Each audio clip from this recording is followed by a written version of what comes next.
எதுக்கோ தள்ளுபடி ஆஃபர்னு சொல்லி நாம கேள்விப்பட்டிருப்போம்.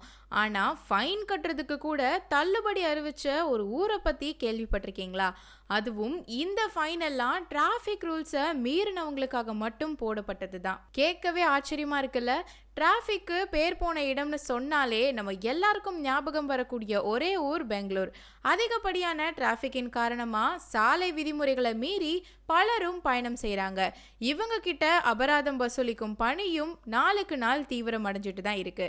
இந்த நிலையில கடந்த ஆகஸ்ட் 23 முதல் செப்டம்பர் 12 அபராதத்தை செலுத்தினா 50% தள்ளுபடின்னு போலீசார் ஒரு அறிவிப்பை வெளியிட்டிருந்தாங்க.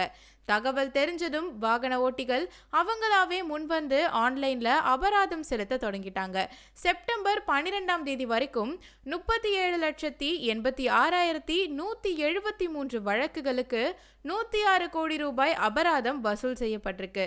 இதுல கடைசி நாளான செப்டம்பர் 12 மட்டும் 25 கோடி அபராதம் வசூலிக்கப்பட்டுள்ளதா தகவல் வெளிவந்திருக்கு.